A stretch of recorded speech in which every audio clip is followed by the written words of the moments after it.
y a quelques mois, mon ami Christophe a publié des photos sur Instagram. En publiant ces photos, il avait demandé si quelqu'un savait où se trouvait ce lieu. Connaissant un petit peu cette montagne, le Hartmannswiller Kopf, j'ai un petit peu réfléchi, je me suis dit, la topologie des lieux me rappelait quelque chose.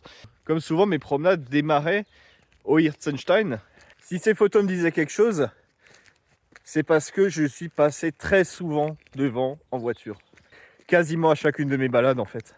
Et ces lieux, on y arrive. Là, on est sur la route qui va au domaine du Hirtz. On est dans le dernier virage.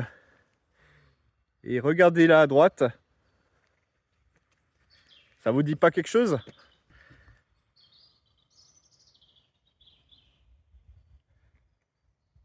On a même une photo prise d'un petit peu plus près. Que voici. On retrouve à l'arrière le rocher. La route qui est là.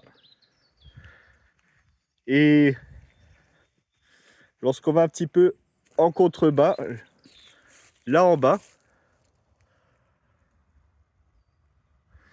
on a les fondations, les soubassements de cette cabane. Et l'autre indice aussi qui a permis de retrouver ce lieu, de confirmer avec certitude, c'est ce qui est noté au-dessus de la porte. Hirtsteinklause.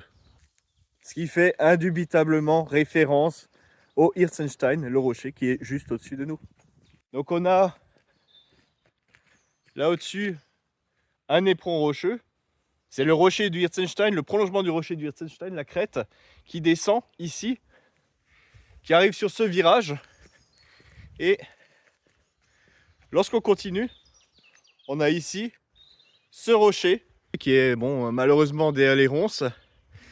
J'ai connu cette zone beaucoup plus visible, hein, et on voit bien derrière la crête de la montagne, également visible ici.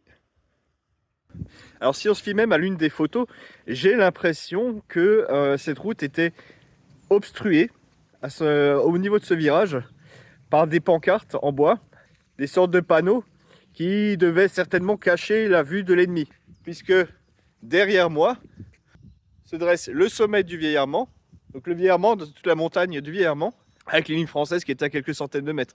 Donc inévitablement, depuis les crêtes de là-haut, on devait pouvoir observer cette zone-là. Alors en contrebas de cette cabane, il y a différents abris, il y a aussi des galeries.